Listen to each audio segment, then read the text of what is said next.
Prašau šiek tiek dėmesio. Labą dieną. Labai malonu, kad čia jūsų tiek susirinko. Eikit. Aš esu Ilona Jušėmytė, radijo laidos Sėkmės universitetas kūrėja. Tai mes šiandien jūs pakvietėme į susitikimą su vienu iš sėkmingiausių Lietuvos žmonių. Susidomėjimas tikrai buvo labai didelis, nes pas mus atvažiavo pats geriausias, mano manymu, IT programų tiek verslininkas, tiek ir visas kitas. Jis yra GHIMS ir taip pat 2011 metų Europos vadovas. Tad manau, plojimais pasitikime patį Ilją Lapkų.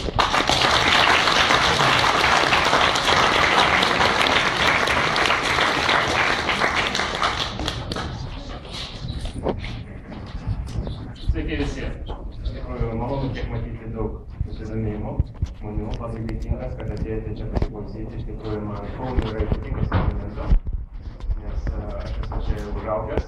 Mano paskutinis būdas iš esmės yra labai šalia Danila Žemaičiai, praktiškai 3 minutės nuo čia. Pradėjau savo mokslus KTU universitete, Tarptautinių studijų centre, kas yra visiškai šalia. Taigi tikrai džiugu čia būti ir tikiuosi, kad šiandien kažkiek tai mano patirties, su kuria labai maloniai pasidalinsiu, gal kažkiek jums padės gal spręsti savo gyvenimo sprendimuose, gal daryti kažką praktiško, gal pasiekti kažkokių tai savų tikslų. Tai tikrai esu dėkingas Ilonai, kad organizavo tokį susitikimą, nes, kaip sakau, visada vertinu iniciatyvą. Visada manau, kad žmogus savo rankom turi daryti savo gerovę. Ir labai smagu, kad iš tikrųjų dabartinis jaunimas iš tikrųjų turi tą iniciatyvą, norą, motivaciją kažką daryti daugiau negu tiesiog priklauso. Taigi kažkoks specifinės temos, kaip aš įsivaizduoju, nelabai ir yra, bet gal norėčiau pradėti. Gal aš tikrųjų tiesiog surinkti, nežinau, keletą klausimų, nuo kurių pradėtume diskusiją, jeigu leisite, aš atsisėsiu. Kas turi klausimus, tiesiog kelkite rankas, surinksim keletą klausimų, nuo to pradėsim, po to bus mąstyti. Ar žodite kažkokį tai? Tai prašau. Pirmus 3 metus aš girdėjau, kad jūs dirbot praktiškai be savaitgalių ir tik tai po 5 metų galėjot pasiimti atostogas. Tai mano klausimas būtų, kaip visą šitą laikotarpį išlaikėt save motyvuotą ir kaip sugebėjot taip ilgai tiesiog dirbti prie vieno projekto? Jeigu man leis organizatoriai, aš šinukai ir kokią nors kažką tiesiog pasirašyti, nes tai noriu surinkti keletą klausimų, bandyti juos subendrinti ir tada gal man taip žodžiai atsakinėti. Pirmas klausimas yra vidinė motyvacija. Čia. Įdomus labai klausimas. Ar dar kas? Tada mano panašus klausimas irgi, kaip reikia dirbti? Kaip reikia atsisėsti prie tikslo kažką, kaip dirbti, varyti, mokytis, skaityti? Nu, ne dėžės pilnot, bet kaip tokį daryti darbą, kurį tiesiog negauni jokio atsako. Ar didelio projekto gyvenimo etapuose iš karto yra sukuriamas didelis planas, kai pačio galinio produkto, ar yra iš pradžių tiesiog pirma idėja ir tiesiog pradės dirbti tą idėją ir eigoje gaunasi planavimas? Neplanuojat iš karto ar eigoje? Vadau? Ar kuriant projektą yra svarbu turėti komandą vietoje, ar galima pasitikoti kažkokius darbus?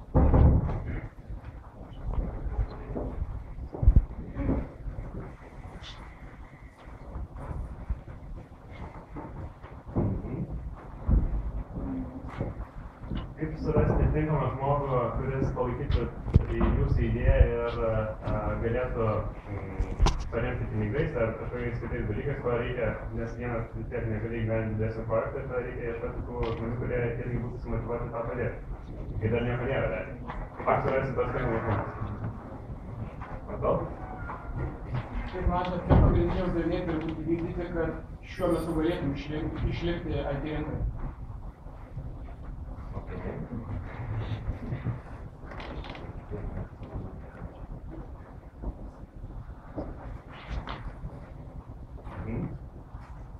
Ar esate susipažinę su mokesčių paslauga? Ir jeigu taip, ar galite panalizuoti šią įmonę. Panaudoti tai yra... Panalizuoti.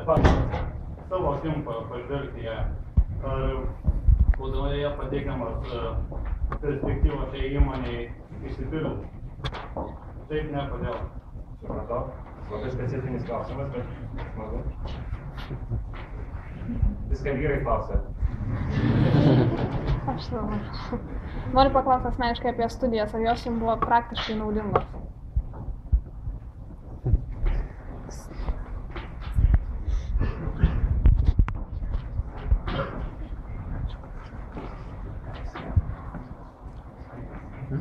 Manau, pradžiai čia medžiaga geram vadovėliui. Gerai, jo, reiškia, pirmas dalykas, pirmas klausimas.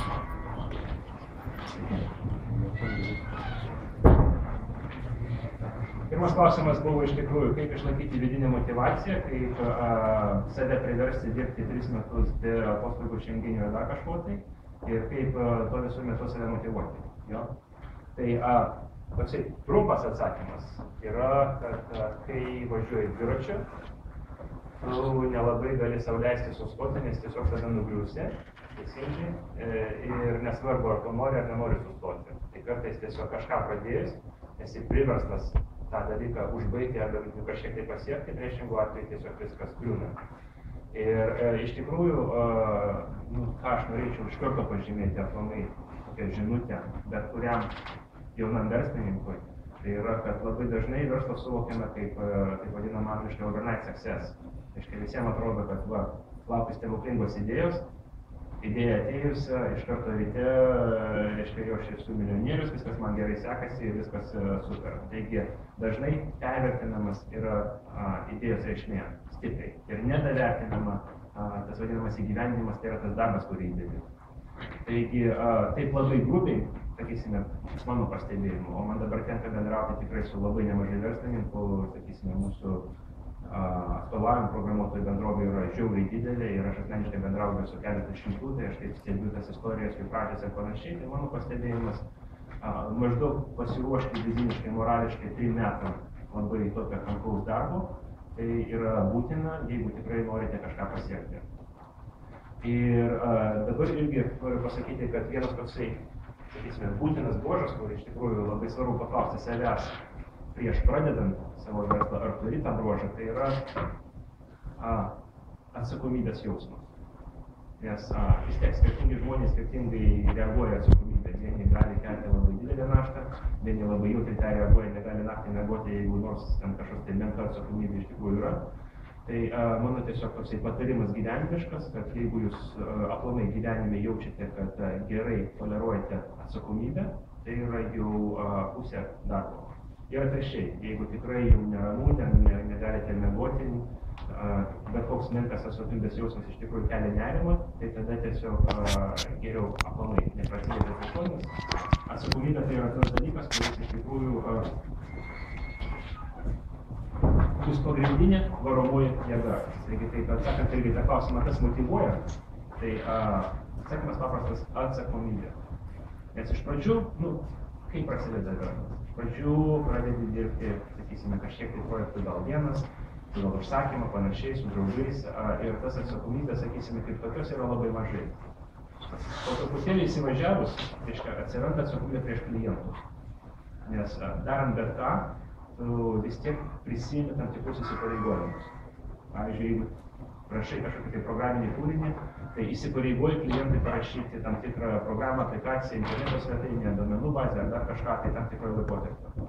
Ir kuo tu toliau dirbi, to daugiau ant tavęs tos atsakomybės kala. Ir kai tu pradedi samdyti žmonės, tavo pirmasis pasisamdytas žmogus, tai yra visiškai dar naujas atsakomybės laipsnis. Nes jūs galite gal šiek tiek toleruoti, pavyzdžiui, asmeniškai, gavus atlyginimą, negavus, iš tikrųjų suveiks, nesuveiks, projektą pristačiau, nepristačiau, bet kai pradedi samdyti žmogų, tu esi atsakingas už tą žmogų, už jo išlaikymą, už atlyginimą jam mokėjimą, o verslininkams, darbdaviams, skirtingai nuo samdomų darbuotojų, tos apsaugos tradicinės, kaip sodros, reiškia, kompensacijos, jeigu ligos atveju panašiai tiesiog negalioja.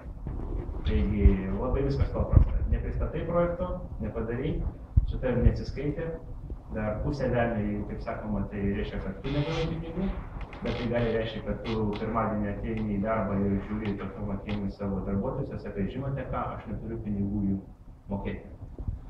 Ir dažniausia, kodėl iš tikrųjų tenka verslo pradžioje visada, mano pastebėjimai, dirbti labai daug, kad, sakysime, jūsų patirties ir kvalifikacijos nebuvimas privalo būti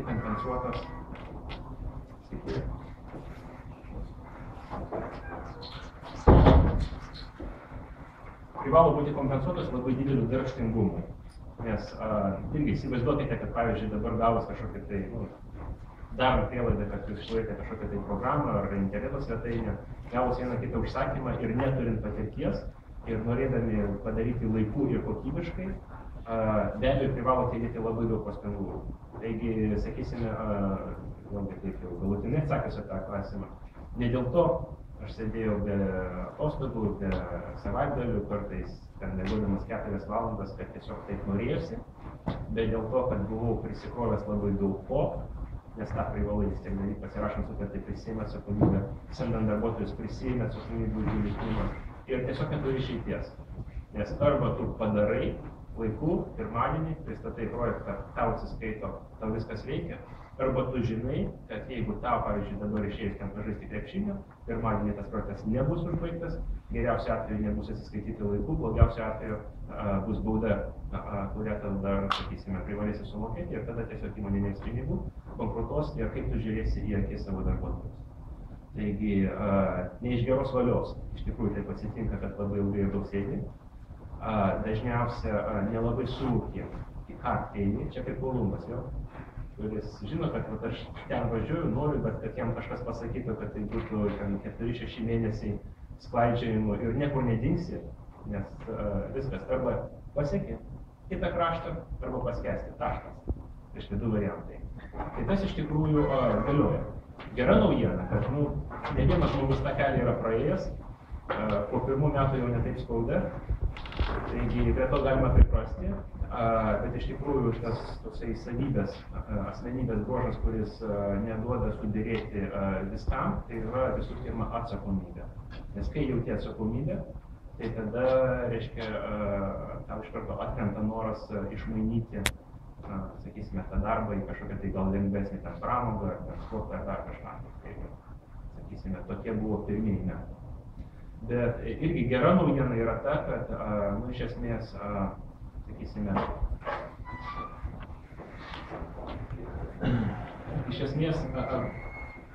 nors atrodytų ten ties 2-3 metus, kad, iš tikrųjų, darbas yra kiaurą parą ir iš tikrųjų nieko nematai apart to darbo, bet gera naujiena yra ta, kad vis dėlto, sakysime, jau tie, kurie tikrai sąžiningai atsiduoda savo karjerai, tai ties 3, 4, 5 metus tikrai jau, sakysime, gali šiek tiek atsipalaiduoti, nes čia pradeda galioti truputėlį kita, vieniems savotiškai liūdna tokia, sakysime, verslo ir verslininko taisyklė, kad verslo sėkmė iš esmės reiškia verslo įkūrėjo tam tikrą pasitraukimą iš verslo. Nes vis tiek verslininkas yra tas, kuris pradeda verslą vienas pats ir jisai privalo žinoti po truputėlį, bet visko. Jisai privalo šiek tiek gaudytis į buhalterijų, šiek tiek ir išmanyti ten juridinę pusę, šiek tiek gal būti dizainerių, programuotojų ir panašiai, tai privalai būti visko po truputėlį. Tokia kombinacija įgūdžių tau reikalinga iš tikrųjų, kad vienam aprėpti viską. Tu ir vizitinės kortelės paišai, tu ir ten pirminius blankus, tu ir telefoną atsakai, ir su klientais dėliesi, taigi tokios specializacijos nėra. Čia yra apibrėžimas verslininko. Žmogus, kuris tiesiog po truputėlį nusimano visur. Bet jeigu verslui sekasi, neišvengiamai, tu pradedi samdyti kitus žmonės, nes be abejo vienas nepastatysi. Ir pagal apibrėžimą tu samdai žmonės, kurie nusimano kažką tai geriau negu tu. Tu samdai profesionalus kiekvienos srityje. O tai reiškia, kad ateina momentas, kad iš esmės visos tavo verslo sritys yra paimtos profesionalų ir tu pats suvoki, kad verslui bus geriau, jeigu tu mažiau nebedalyvausi. Tai iš tikrųjų tada atsiranda tas momentas, kad tu pasprendi iš tikrųjų, kiek esi pats naudingas tam verslui. Ir tada iš tikrųjų atsiranda tiek galimybė, tiek netgi noras šiek tiek išeiti už kokią čia verslo ribų, gal pradėti kažkiek tą pačią švietėjišką veiklą, socialinė veikla, labdara ir panašiai, nes iš tikrųjų atsiranda tiek galimybės, tiek noras.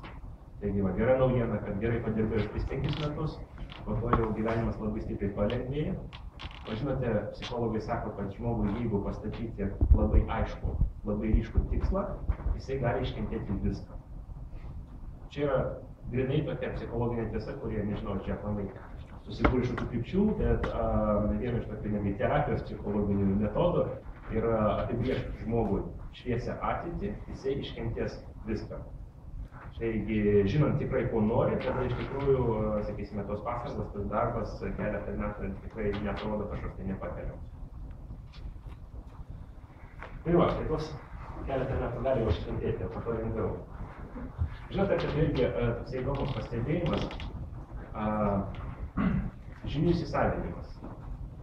Žinote, man truputėlį buvo savotiškas toksai atradimas, man atrodė, kad vis tiek mokykloje vaikais truputėlį įsisavinę tas žinias pakankamai lėtai, pagreitis padidėja, kai ateini į universitetą, universitete atrodo, kad tų žinių yra begalė, jas reikia ryti, valgyti, ten tie koliokviumai testai ir panašiai. Ir tas žinių srautas yra žiaurus ir su juo sunkiai susidaroja ir tau atrodo, kad jau darbas ir būsimasis gyvenimas yra dar daugiau, dar tankiau, dar sunkiau. Iš tikrųjų, sakysime, realiam gyvenime viskas yra daug paprasčiau. Aš pasakysiu, kad, sakysime, informacinė apimtis aplamai, kiek tenka įsisavinti, kiek tenka pasidalinti, kiek tenka aptarti, netgi sudėtingiausiose kompanijose, kaip Nokia, Microsoft ir panašiai, yra 10 kartų mažesnis tankumas negu, pavyzdžiui, universiteto laikais. Tai toksai smegenų nuovargio pikas yra ties universitetą ir toliau tai mažėja. Taigi iš tikrųjų gyvenimas yra lengvesnis, negu gali atrodyti šiek tiek universiteto laikais. Iš tikrųjų. Dabar antras toksai buvo pakankamai abstraktus klausimas, jau kaip reikia dirbti. Geriausias atsakymas, kad dirbti reikia gerai, ne? Gal čia truputėlį pabandysiu pafilosofuoti ties aplamai, kokią sritį pasirinkti taip, kad darbas neatrodytų kažkokia našta. Vis tiek mano galva toksai vienas iš tokių gyvenimiškų sprendimų pakankamai anksti, kurį privalote priimti, tai yra karjeros sprendimas. Taigi psichologai sako, gyvenime žmogus daro 2 principiniai svarbus sprendimus. Vienas yra, kokie bus mano karjera ir darbas, ir kitas, kokia yra mano šeima. Tik tai 2 sprendimai. Taigi svarba to karjerinio darbo sprendimų yra labai didelė. Ir atsakomybė to sprendimo iš tikrųjų yra nerealiai aukšta.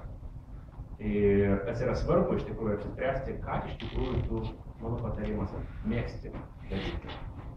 Nes, iš savo patirties galiu pasakyti, kad aš baigiau Vilniaus universitetą, ekonomiką, bankininkystę, finansus ir panašiai, įstojau universitetą dėl to, kad tai buvo madinga, ne dėl to, kad aš tikrai, akis užmerkęs save paklausiau, pasakiau, kad man tai patinka.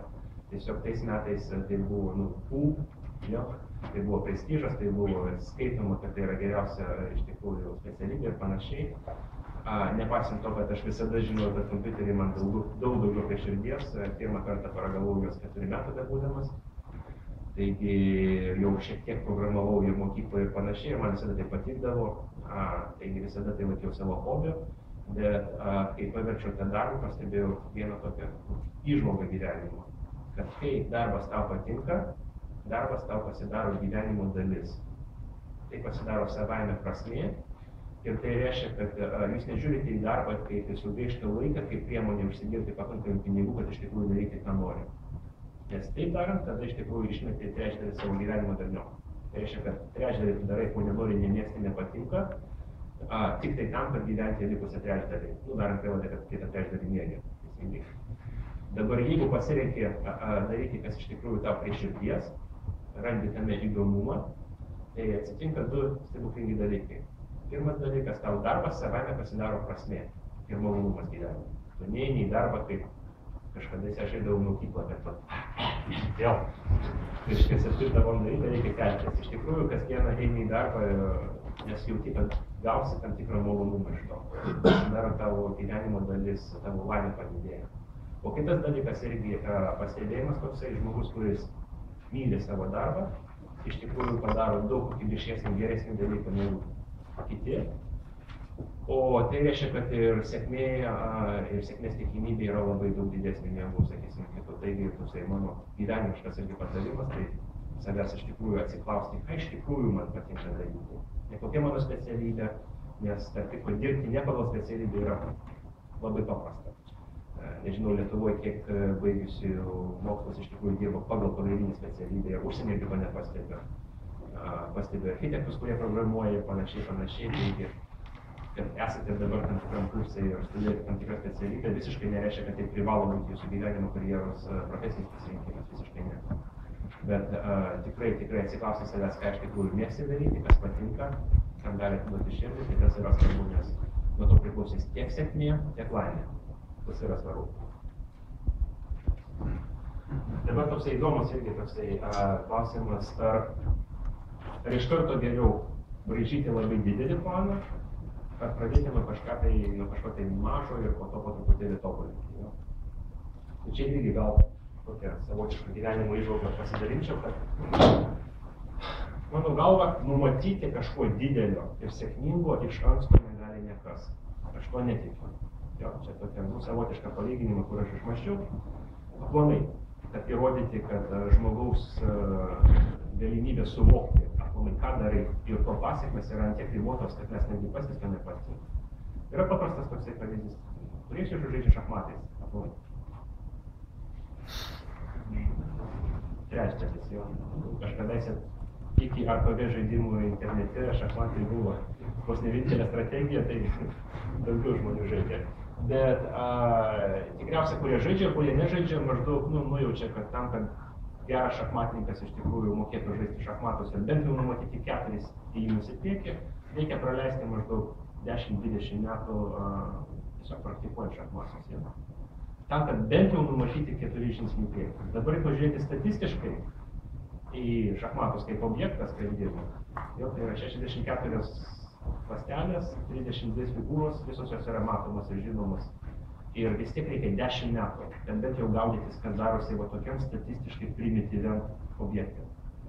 Dabar gyvenimas iš tikrųjų, bet kurie gyvenimo sprendimai yra ne 64 valandelės, yra milijonai, galimybių figūrų yra begalė, jūs neturite 10 metų patirties praktikuojant kiekvieną sprendimą ir taisyklės visada keičiasi ir 99% figūrų nematomi, nes jūs nežinote, kas tai yra.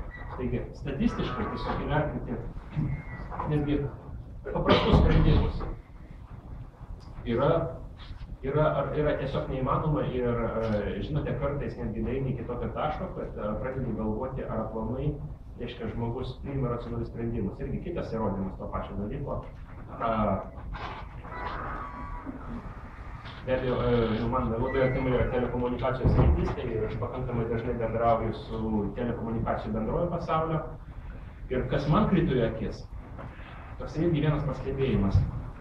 Atrodytų, kad jeigu šnekiesi su didelės telekomunikacijos bendrovės vadu, tokios kaip Vodafone, T-Mobile ar ten AT&T ir panašiai, nevardinsiu lietuviškų bendrovių, kad neišžįsti vadu.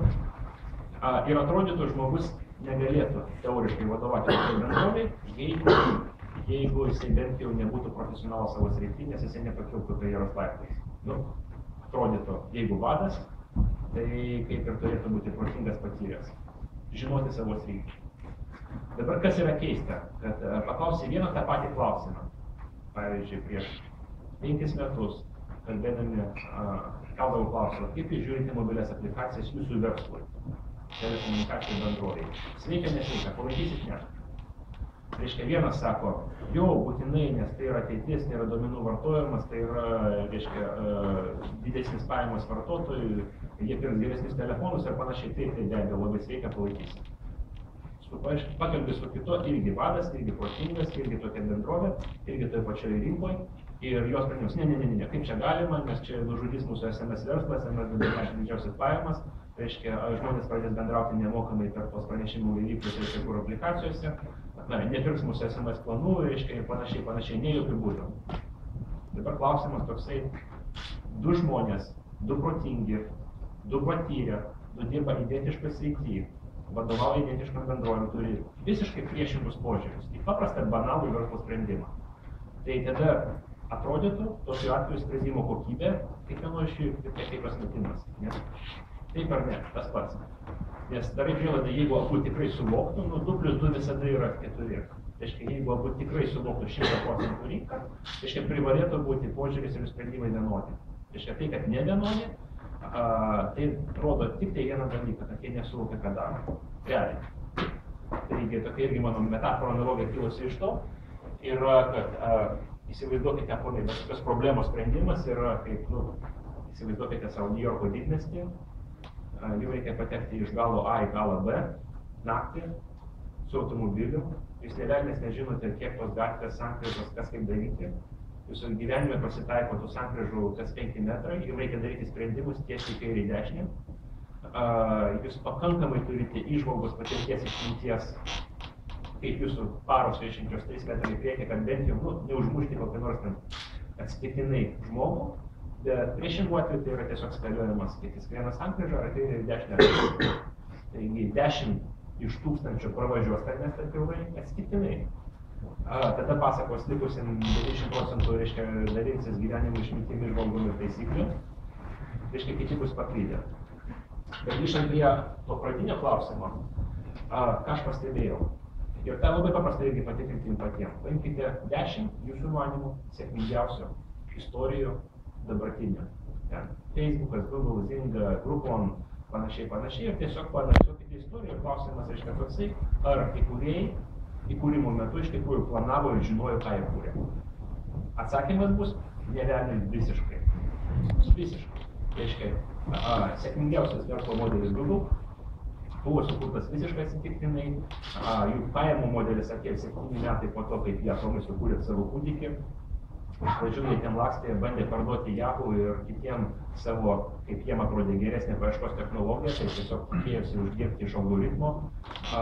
Verslo galimybė aplamai nebuvo atėję į galvą, jie buvo siūlę Yahoo nupirkti visą algoritmą už $100,000 ir būtų patenkinti, jeigu gautų tik tai tiek. Bet Yahoo jūs pastatė į vietą, sakė, kas jūs čia tokie esat, mes jau nusistovėję paieškos sistemą, jūs nežinote, apie ką kalbate ir reikia velniop. Reiškia, ir tai, ką bandė daryti, po to netyčia gavo, reiškia, finansavimą iš Oracle turėjo Larry Ellioto, kuris jam sakė, va, jums $100,000 užsidaryti garaže ir tik tai darykite kažką tai. Reiškia, po to 7 metai jie kūrė savo paieškos variklį, netgi nesuvokdami, kaip jau galima daryti pinigus. Po to, reiškia, kompanija tiesiog ties ribą, kur investoriai sakė, kas, kad paieška yra gera, bet, kur pinigai mums reikia grąžos.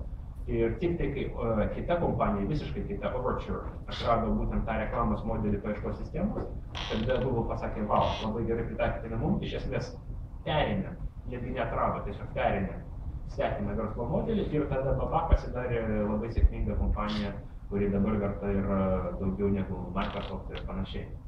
Taigi, įsigilinsite į kiekvieną istoriją, labai pastebėsite, kad tas galutinė sėkmė niekad nebuvo prognozuojama iš karto, niekad. Taigi, sakysime tokia, savo irgi istoriją aš galiu pasakyti, kad aš dariau gal 20 projektų savo gyvenime, iš IT srities, reiškia, nuo žaidimų iki turizmo paslaugų ir panašiai. Ir būtent tas, kas pasidarė sėkmingą, tai buvo mūsų beta testavimo įrankis. Tiesiog mes rašėme žaidybinės aplikacijas, tuo metu buvo labai daug skirtingų telefonų modelių, mes tiesiog negalėjome pirkti jų visų. Sukūrėme savo mažą įrankį, su kuriuo tiesiog galėjome testuoti, nes mintis buvo tokia, kad mums įdėjus viešai aplikacijas į tą įrankį, žmonės skirtingi pasaulyje galės atsisiųsti ir mums tiesiog parašyti arba su tokiu modeliu veikia ar ne. Ir bent jau mes gausime ataskaitą, reiškia, parašę žaidimą, kaip veikia ar neveikia skirtingose telefonuose. Jokių būdų tai nebuvo. Nei verslas, nei kažkokiais sritis, tiesiog įrankis, verslo įrankis. Ir kai mes pamatėme iš tikrųjų, kaip greitai auga vartotojų bazė, tai tik tai metai netgi po to augimo suvokėm, velnias, čia turi potencialą. 2 metai po to augimo iš tikrųjų nusprendėme, kad norim padaryti tai pagrindiniu verslu.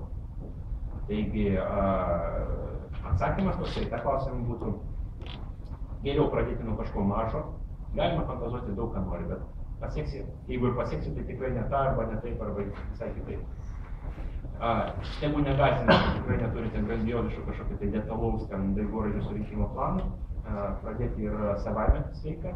Ir kuo toliau eini, tuo daugiau įgyji patirties. Vėlgi, išbandžius 10 dalykų netikiu, kad nesutiksi bent jau vieno, kuris atrodys, sakysime, žadantis ir atneš sėkmę. Kita irgi medalo pusė, kad tokia labai dažnai psichologinis momentas, ką aš pastebiu, iš tikrųjų žmogui būdinga savo pirmą mintį tiesiog įsimylėti visiškai.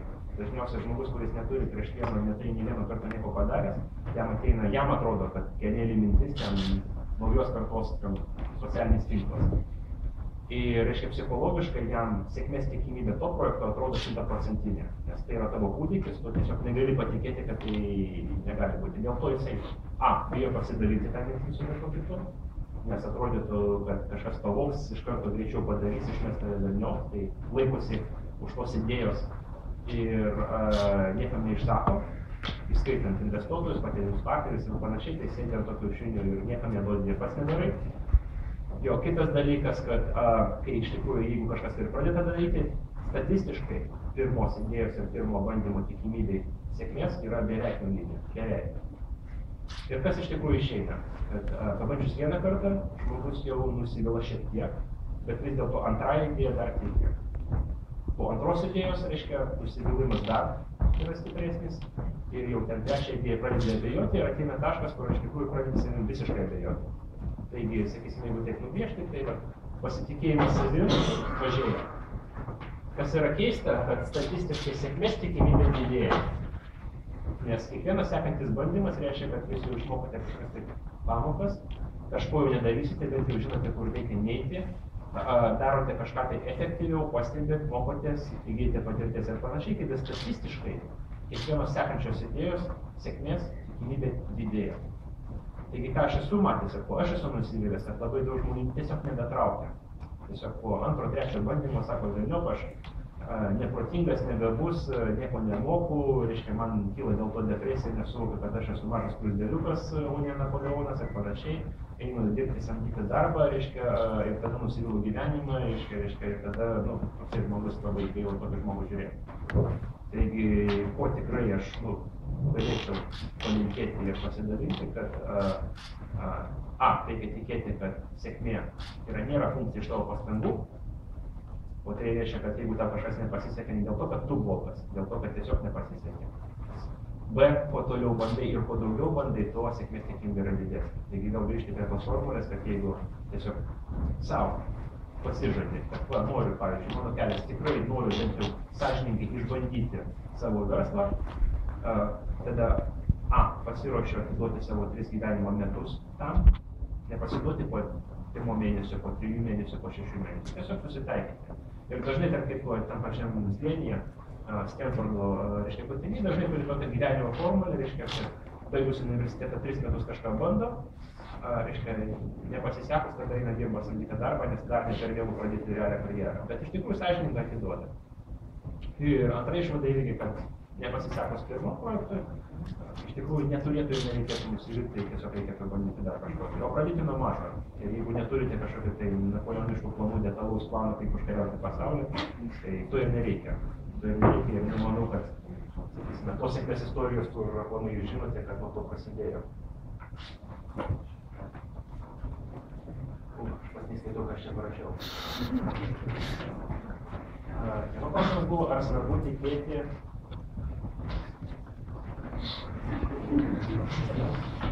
Aš taip pripratęs dabar rašyti knygėjimus, bet aš gyvai nerašiau, nežinau, kiek metų.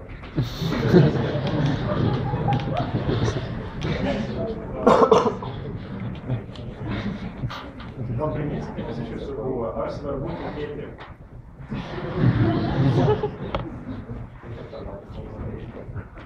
Aš šitai skaitau, kaip surasti partnerį. Aplamai, kaip surasti žmogų, kuris tiki. Ar geriau asorsinti, ar geriau kažkokį daryti. Šiaip laikoma, kad jeigu kompanija ar komai verslas idėja pradedame bent jau 2 žmonių, kad tikimybė sėkmės padidėja daug daugiau negu 2 kartų. Daug daugiau. Taigi paprastai, mąstama, vis tiek, sakysime, čia yra tokia kaip gal savotišką sėkmės optimizacijos dilemą, reiškia, darysiu viską pats, tada viską jau turėsiu pats, darysiu viską su partneriu, reiškia, turėsiu daryti su partneriu, bet iš kitos pusės partneris atneša tam tikrą naudą. Taigi dilema yra tokia, ar pasirinkti vis dėlto pačiam, ar pasirinkti su partneriu. Ir tai ypač aktualu, kai, sakysime, tas partneris, tu jį žiūri kaip visiškai pilnavertį partnerį, nes manai, kad čia idėja yra mano, man kaip priklausy, pavyzdžiui, viskas, o jisai mano pagalbininkas, tai nebūtų sąžininga, pavyzdžiui, dalytis 50-50, nes viską aš darau, jisai ten mažiau ir panašiai. Kartais būna tokie samprotavimai. Dabar irgi praktika rodo, kad bent jau dviese kažką daryti, tikimybė sėkmės padidėja stipriai, daug daugiau negu 2 kartai. Dėl vieno dalyko, kad tai yra savaime balansuojantis organizmas. Kad vienam žmogui, atvirai pasakęs vienam, su viena nuomonė, labai lengva yra nugrybauti visiškai iš šono. Visiškai. Ta prasme, labai toli už racijos ribų. Nes kai žmogus yra vienas, niekas kritiškai nevertina to idėjų ir kartais būna, kad sugalvoji kažkokį tai tokį dalyką, kur tau atrodo labai racionaliai, viskas teisingai taip ir bus, bet arba pašnekėjus, arba tiesiog tą pabandžius, pasirodo, kad tu grybavai visiškai iš šono. Taigi, kas iš tikrųjų atsiranda kolektyvuose, kuriuose daugiau negu vienas, tas tam tikras stabilumas. Tai reiškia, kad, žinote, kaip strėlės krentant, tai reiškia, yra stabilizatoriai ir truputėlį vieną šoną nueina į kitą, tai tikimybė, kad 2 žmonės jau visiškai nugrybavus, yra statistiškai mažesnė, nes, kad vienodai išprotėję pučiant toj vienos srity yra statistiškai maža. Ir, sakysime, kai yra 2, tai iš tikrųjų toksai gaunasi pakankamai subalansuotas organizmas. Jo, tai tokia, pavyzdžių aišku skirtingų yra viena, kurie 2, 3 ir panašiai, paanalizuosite sėkmės istorijas. Dažniausiai surasite daugiau negu vieną, gal 80% sėkmės istorijų yra pradėjo keletą žmonių, tikrai mažumą pradėjo vieni. Ir, reiškia, mano patarimas yra geriausias kelias, iš tikrųjų, yra ieškoti bendraminčio, nes, be abejo, pradedant įgyventi idėją, tu negali žmogui kažką tai mokėti, atlyginti ir panašiai. Taigi, sakysime, už atlyginimą tu negali pasamdyti pirmo savo partnerį. Bet susirasti bendrą mintį, kuris irgi tiki tą sėkmę, dviese iššifruoti tą idėją, kažką pradėti, mano galva, yra daug geriau negu viena. Ir irgi klausimas dabar tada, kaip surasti tą bendrą mintį, nes nebūtinai, kad tavo geriausias vaikystės draugas yra toksai pat linkęs rizikuoti ir crazy kaip ir tu pats. Tai irgi pastebėjimas toksai yra, kad tiek Stenėje, tiek jau Lietuvoje tas pradedama. Kad būtent startuperiai, nežinau, kaip lietuviškai daug žodžių tą vadinti, pavadinsiu startuperiai, arba tie, kurie, sakysime, galvoja rimtai apie nuosavo verslo pradžią, dažniausiai jie turi labai nemažai bendravimo sąlyčio taškų, dalyvauja, reiškia, jau Lietuvoje tokie renginiai kaip Mobile Monday, Barkiem, Sitkiem, reiškia, dabar Zokas kūrė tokio akceleratorių inkubatorių, pasilgus ofisas ten 10 aukšte, 1 aukšte norite atiduoti grinai, o kiaurą parą veikia tokia tūsinimusi vieta, kaip pusiau kavinutė, pusiau. Reiškia, bet kas gali ateiti, bet kada pristatyti savo idėją. Kitais žodžiais, yra labai daug vietų, kur koncentruojasi.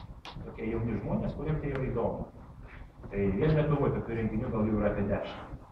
Ir, reiškia, palankius 3, 4, 5 iš tokių renginių, reiškia, ten koncentracija potencialių bendraminčių yra daug didesnis, nes pagal atbrėžimą tokie renginiai koncentruoja tos, kurie iš skirtingų sričių būtent nori to apsiimti, jiems tai įdomu. Tai pirmas dalykas, iš tikrųjų, šnekant su kolegom tokiais, aplamai pradedi šiek tiek suprasti, kas yra finansuota, kaip gauti verslą, vienas vieną prezentaciją, kitas kitą, reiškia, vienas pasidalina viena patirtim, sako, aš ten nuvažiavau, tą sutikau, taip šnekėjau, tai tu aplamai pradedi daugiau suvokti, kaip ką reikia daryti. O antras, būtent ten, kaip aš pastebiu, būtent susikuria tokie kolektyvių kaimynai. Nes pašnekė su vienu, atrodytų, kad beveik vieną tą patį dalyką galvojat, kodėl nepabandžius, tada susibūrite, dviese ten padirbate 3 mėnesius, kažkas išeina, augote, kažkas neišeina, tada kita kombinacija ir panašiai. Tai vėlgi, tada 2 patarimai. A. Tikrai geriau turėti partnerį negu būti viena, ir B. tą partnerį geriausia surasti tokiam renginukė, nes vėlgi tikimybė, kad jūs surasite potencialų partnerį, kuris taip pat susidomėjęs jūsų idėją iš savo vaikystės draugų, ten kolegų universitetų, yra statistiškai labai maža. Nes mano pastebėjimas, gal 1 iš 100 iš tikrųjų nori realiai pradėti verslą, nors pusė apie tai galvoja taip teoriškai. Taigi, tikimybė pakankamai nedidelė.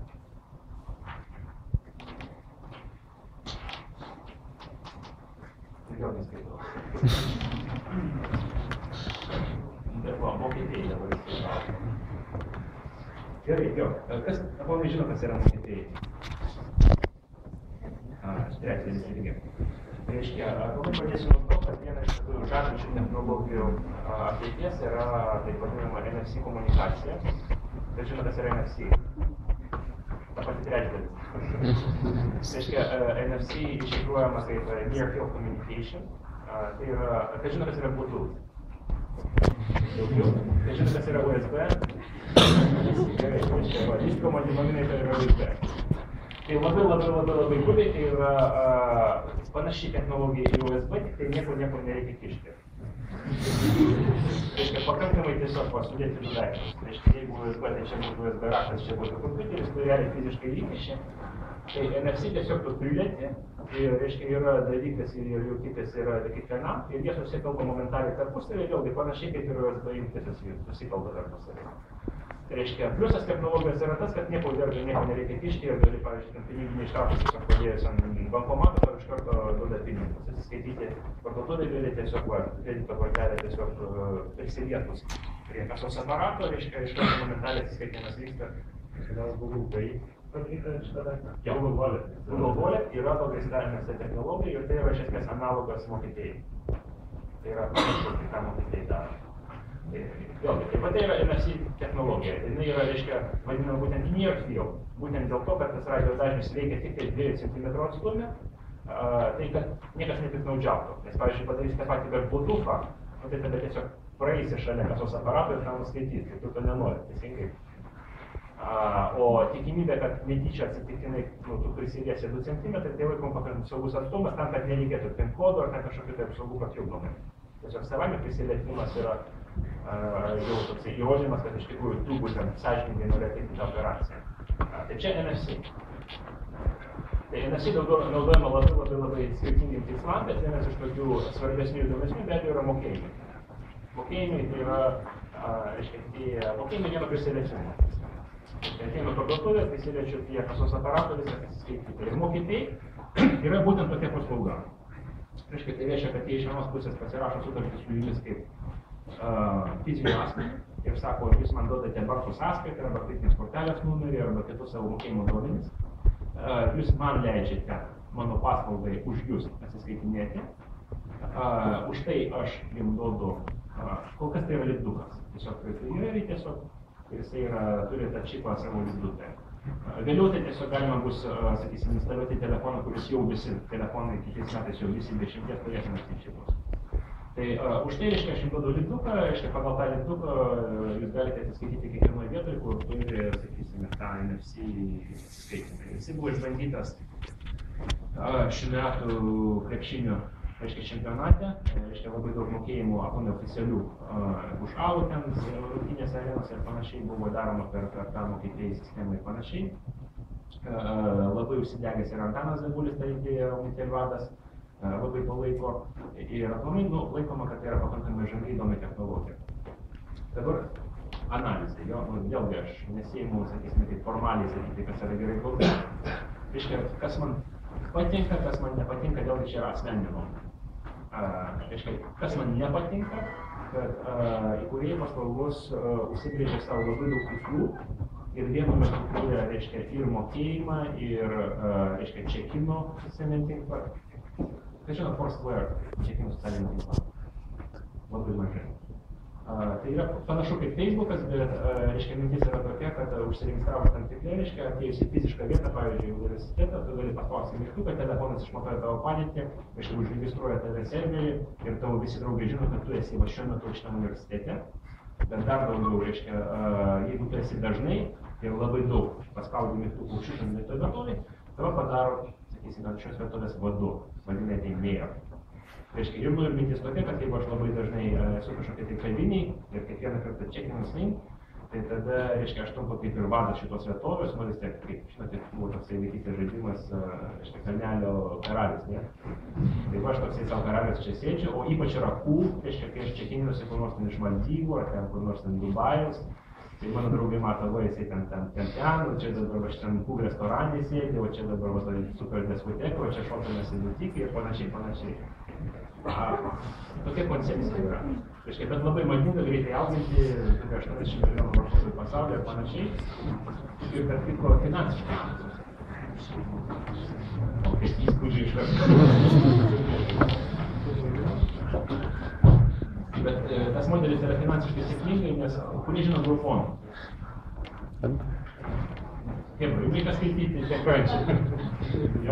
Groupon išėjo į biržą, paskutinė, sakysime, sėkmė aplamais pasaulio IT technologijų nuolaidų kompanija, greičiausiai auganti aplamai pasaulyje, per 3 metus išaugino nuo 0 iki 15 milijardų išėjimų į biržą. Tai laikoma greičiausias vertės sukūrimo greitis aplamai kada nors gyvenimo pasaulyje žmonių matytas. Ir jų mintis yra, kad Groupon yra grupiniai pirkimai. Tikriausiai girdėti apie grupinius pirkimus Lietuvoje nors. Cherry Deals ir panašiai. Kas žino apie grupinius pirkimus Lietuvoje? Daugiau. Jo. Tai va, tai čia yra klonai Groupon. Va, suradau. Klonai, visiškai. Taigi, kai grįžtant, reiškia, kadangi savotiškai tie special deals, check-in ir panašiai yra sėkmingi modeliai, mokėtojai bando padaryti ne tik tai mokėjimo paslaugą, bet ir aplipdyti viskuo.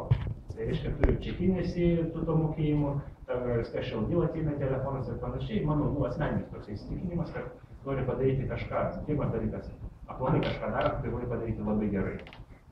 Privalai, nes jeigu padarysi šiaip savo, kažkas padarys gerai ir tada nesvarbu, ką tu padarėjai, nes aplamai viskas tavo įdėlis tiesiog bus išmestas vėliau. Dabar kaip pasiekmė to, kad tu tikrai turi padaryti gerai, yra ta, kad tu privalai koncentruotis visiškai. Prasme, kitais žodžiais, jeigu aš darau vieną dalyką, aš nedarau kitų dalykų, nes visko padaryti gerai neįmanoma. Ir čia irgi tokia analogija savotiška gyvenimiška, kaip aš vedu, aš sakau, sportas. Norite būti olimpiniu čempionu, privalote pasirinkti vieną sporto šaką, kaip pagrindinę, kur kiaurus dienas treniruojatės. Negalite būti vienu metu ten ir šachmatų čempionų, ir bėgikų, ir plaukikų, ten ir dar kažko tai. Taigi, norite tapti olimpiniu čempionu, privalote 10 metų gyvenimą atiduoti vienam sportui. Labai panašiai tarp kitko IT ir bet kurie kitos srityje. Taigi, bandant daryti viską, vien dėl to, kad yra kiti pavyzdžiai, kur rodo, kad tai yra sėkminga, mano galva tai yra klaida. Aš vėl nesiginsiu su įkūrėjais, gali būti, kad ir aš klystu, bet dėl to aš, sakysime, truputėlį skeptiškai žiūriu, galimybę pirkti viską. Mano galva, nori daryti mokėjimus, daryti tik mokėjimus, susikoncentruoti. Kitas dar irgi toksai pastebėjimas, sakysime, kodėl svarbu nedaryti nieko kito, o tik tai tą pagrindinį dalyką, kad žmonės dažniausia, jau IT profesionalai, kuriant IT produktus, labai stipriai nedavertina dviejų dalykų. Vienas yra iš tikrųjų kokybės, investicijų į kokybę apimties, ir antras taip vadinamas, reiškia, investicijos į skalę, į mastą apimties. Žmogui atrodo, va sukūriau ten, sakysime, paprastėlį prototipą mano paslaugos ir tarkim jo kokybės laipsnis būtų 80%. Ir tai man kainavo su, tai, pavyzdžiui, 10 000 litų investicija. Tai ko žmonės nedavertina, kad kiekvienas, reiškia, kuo eini arčiau tobulumo, tiek brangiau tau gaunasi, reiškia, kiekvienas procentas tobulumo link. Tai žodžiais, 80% kokybišką prekę tu gali sukurti, pavyzdžiui, ten su 10 000 investicija ir 10 žmonių, ten 85-90% tau jau reikia ne 10 000, bet milijonas, 95% jau 10 milijonų, 98% jau 100 milijonų ir taip iki praktiškai begalybės. Tai žmonės nedavertina, kad labai mažas šuoliukas kokybei reikalauja labai principialiai kito lygio investicijų. Bet iš kitos pusės, reiškia, nepraėjus va to paskutinio truputėlį žingsnelio, tu nesi geriausias. Ir tada aplamai viską prarandi. Tai čia tokie gyvenimo pavyzdžiai, labai tokie paprastai pavyzdžiai. Atrodytų automobiliai, sukurti, reiškia, panašios technologijos, žmonės panašias žinias turi ir panašiai, bet, reiškia, kažkodėl Ladai Samarai jau 30 metų nesiseka niekad pasiekti Mercedeso lygį, o žmonės visiškai neperka sedanus, viskas. Norėtųsi kažkodėl visiems to Mercedeso. Kai buvo paieškos sistemų karas, reiškia, nežinau, ar jūs atrokai pagavote tą pradžią paieškos sistemų, kai dar buvo, sakysime, kas iš jūsų bent jau naudoja paieškos sistemos aktyviai prieš 10 metų? Aš jums papasakosiu, kad maždaug ties 2000-osios Google'as tikrai nedominavo, reiškia, buvo keletą tokių stambesnių sistemų, buvo Yahoo labai daug atstovų ir tarp tokių pažangesnių interneto vartotojų Alta Vista, dabar visiškai nežinoma kompanija, buvo kaip tokia rimčiausia laikoma ir panašiai, Google'as buvo maža dalis. Bet Google'as visada investavo į kokybę. Ir kas atsitiko, per 5 metus žmonės naudojasi viskuo, bet po truputėlį, reiškia, pastebi, tiesiog netgi pasąmoningai, kad panaudojus Google jis truputėlį greičiau veikia.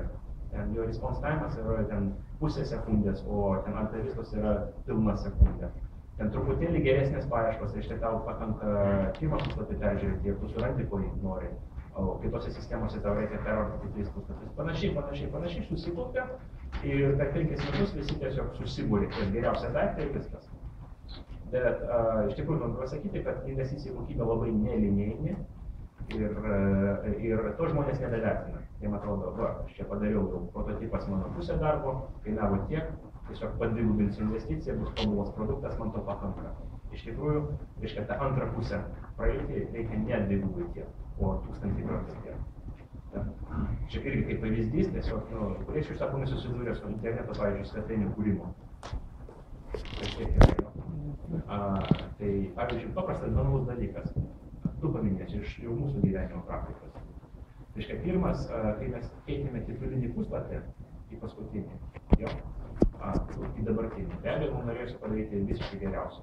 Ir mano viceprezidentas produktui, reiškia, parinko dizaino studiją, kuri darė dizainą Amazonui, idėjai labai pripažinta, labai kvalifikuota. Reiškia, užduotis buvo sukurti tik tai vieną titulinį puslapį, dizainą. Ne funkcionalumą, ne duombazės, nieko, tik tai nupaišyti dizainą. Reiškia, kai man pasirašė invoices, atnešė pasirašymui, tai man kainavo $150 000. Jau vieno puslapio sukūrimas, tiesiog supaišymas. Reiškia, dabar, kai aš įsigilinau, kas buvo daryta, jie turi akies matavimo prietaisus, kad sodina šviežią žmogų, tokie kaip akiniai, fiksuoja žvilgsnį, momentaliai matuoja, kur žvilgsnis krenta, reiškia, ką fiksuoja, ko nefiksuoja, kokie elementai trukdo, kokie ne, reiškia, kur dėmesys skiriamas panašiai, matuoja, kiek milipikselių teliukas privalo įdėti nuo paieškos lauko ir tenai, ir tai yra menas, tai yra, reiškia, atrodytų, palyginti, pavyzdžiui, mūsų puslapį, ten su kokiu nors kitų puslapį, ten skirtumų esminių nėra. Žinau, kad Lietuvoje už 100 litų sukurs kažkokią tai puslapį. Reiškia, 100 litų, $100 000. Ir panašiai istorija buvo su mano logotipu, nes kai atėjo pas mus irgi stiprus stipendinis marketingui, tai tas pirmasis logotipas buvo manęs asmeniškai paišytas, man jis atrodė labai grūtas. Bet kažkodėl mano marketingo vadas su to nesutiko, reiškia, ir taip jisai minkštai, bet per mėnesį įtikino mane, kad reikia pakeisti. Dėl to, kad blogai, dėl to, kad neatitinka auditoriją. Ir, reiškia, irgi, reiškia, atrodytų, nežinau, ar matėte dabartinį mūsų logotipą, sakysime, nepasakysiu, bet man stebuklingai atrodo daug geriau negu kažkas tai. Reiškia, sąskaita buvo $80 000 už kiekvieno logotipo sudarymą. Viskas. Tai, bet tie mažiukai išskirtume, atrodytų, šiek tiek geriau negu, pavyzdžiui, nupaišytas ten dailininkas už... Pasiklausime? Kiek prasidėjo peržiūros skaičius po dizaino atnaujinimo? Matote, iš karto, dizainas yra toksai dalykas, kuris veikia labai subtiliai, jis momentaliai neatsiliepia trafikai. Momentaliai ne. Bet, ką aš noriu pasakyti, kad pirmas dalykas, ką tikrai mes pasiekėm dabar ir ko neturėjome niekada anksčiau, kad žinote, žmogus pasąmoningai atėjęs į kažkokią tai naują svetainę paslaugą, pasąmoningai momentaliai daro išvadą, reiškia, ar tai yra patikima, ar tai yra kažkoks tai ten spamas, ten lamerizmas ir panašiai. Taigi, pirmas dalykas, ką iš tikrųjų tu pasiekė, kad žmogus atėjo pas tave, jisai subtiliai, pasąmoningai, momentaliai mato, kad čia yra rimta vieta. O kadangi, vis tiek aplikacijų platymas yra pakankamai jautrus dalykas, pavyzdžiui, mes turime nemažai banko aplikacijų, medicinos aplikacijų, aplikacijos labai dažnai prašo prieimo prie asmeninės informacijos ir panašiai, tai mums patikimumas kaip šaltinio yra vienas iš, sakysime, 5 svarbiausių dalykų.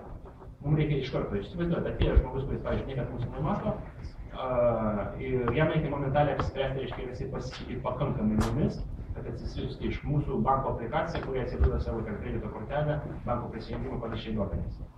Tai iš tikrųjų, ką padeda, tai momentaliai siuntė žinutę visiems. Tai reiškia, kad vis tiek žmogus, nors ir net dizaineris, ne specialistas, jisai momentaliai atskiria.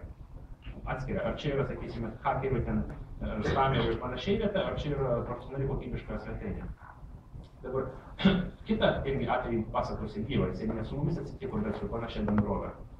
Reiškia, tam tikrų momentų vis tiek bendrovės sprendžia klausimą, reiškia, ar apsimoka kompanijai būti parduotai kitai kompanijai.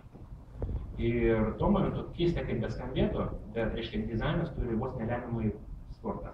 Taigi istorija buvo su viena kita irgi aplikacijų bendrovė.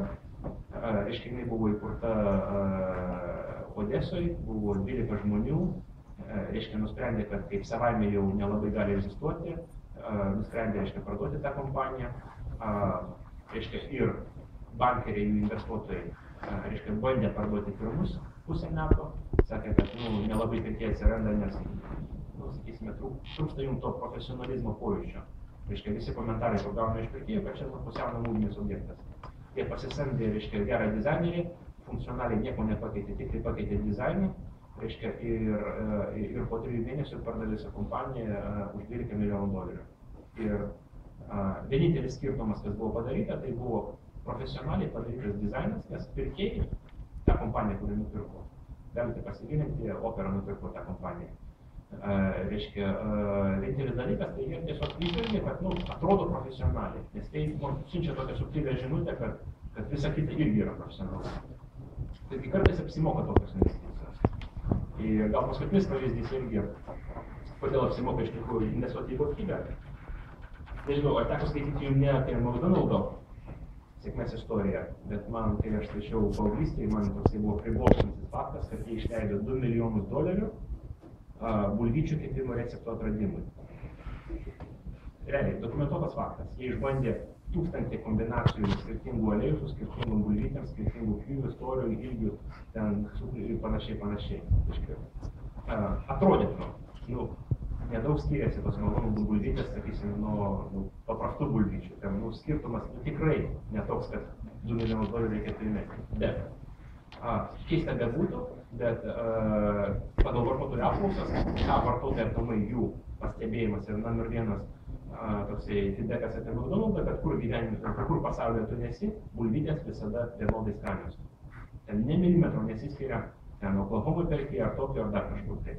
Iki tokio lygio, kad dabar McDonald's turi visiškai nuosavą bulvių rūšį. Žinote, kad yra nuosava, reiškia, taip ir vadinam, McDonald's bulvių rūšis specialiai išvesta būtent jiem, niekas kitas jų neaugina, jie augina savo bulves, turi savo technologiją ir panašiai. Va tokie pavyzdžiai, kai į tą paskutinį kokybės milimetrą tenka investuoti labai daug. Ir antras dalykas, reiškia, kurį irgi labai žmonės nenuvertina, tai yra skalės. Atrodytų žmogui, pasukūriau serverį, reiškia, pavyzdžiui, jame lankosi ten 100 žmonių ir viskas man reikia. Ir investicija į tą serverį $100 mėnesinis mokestis. Už tai galiu išsinuomoti gerą serverį. Reiškia, dabar atrodytų, ateis 100 000 žmonių, tam labai linėjiškai bus tiesiog truputėlį daugiau išleisi ir viskas. Bet dabar praktika rodo, kad viskas vyksta priešingai. Reiškia, kai tik pradedi skaitytis, tai atsiranda iš principo principaliai kitokie kaštai. Pavyzdžiui, vienas iš tokių pavyzdžių, kad kai Facebookas turėjo tas sveikas augimo problemas, jie priėjo tokį tašką, kad kai jau aplamai žmonijos atrasta duombazių teorija nebevežė to duomenų kiekį, kurį jiem reikėjo apdoroti. Ir kaip jūs žinote, Facebookas iš esmės investavo į perrašymą PHP kalbos, esminį perrašymą kalbos, tam, kad tiesiog sukurti platformą, kurią leistų jiem tiesiog susidoroti fiziškai su tokiu duomenų apimtim. Kaip žinote, Google'as irgi atrado visiškai savo platformas, sukūrė savo failų sistemą ir panašiai. Taigi va pavyzdys, kad atrodytų, jeigu man pasiseks vartotojai aukštai ir mano funkcija investicijas bus tokia pati, iš tikrųjų atrodytų, visiškai taip nėra. Taigi jau grįžtant prie to mokytojai, pavyzdžiui, ir grįžtant prie koncentracijos, reiškia, jeigu iš tikrųjų tau sekasi, tu visada augi ir tu visada nori pasiekti kokybę. Ir investicijose yra žiauriai nelinėjiškos ir yra labai lengva pervertinti savo galimybės aprėpti daug pačioj pradžioj, kai tu nematai viso paveikslo. Ir ko tu nedavertini, kad pradėjus 10 krypčių, ten po metų tau pasidarys skylė, tau reikia iš principo peržiūrėti daug bazės, tau reikia žiaurių resursų ten, tau dar kažkas atsitiko čia, tu matai, kad pavyzdžiui tavo serverio ten patikimumo užtikrinimas tau irgi nebepatenkina 95%, o investicija į 98% patikimumą yra ten 100 kartų didesnė, nes reikia jau išlaikyti atskirą žmonę, aparatą, ten procedūrą, backupus, nesigilinsiu.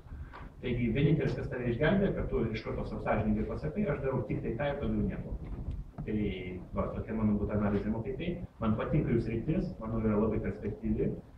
Manau, nepaisant Google Wallet ir jo ambicijų yra galimybė išauginti kompaniją regioniškai, tapti brandu, reiškia pasirašyti labai daug tiekėjų. Ir jiems pasisekus mano, sakysim, toks įspėliojimas, kad ateitų momentas už 3-5 metų, kai Google'as pradėtų plėsti savo wallet per pasaulį, būtų palankiai ideali, sakysime, idealus laikas Vokietijai parduoti Google labai brangiai.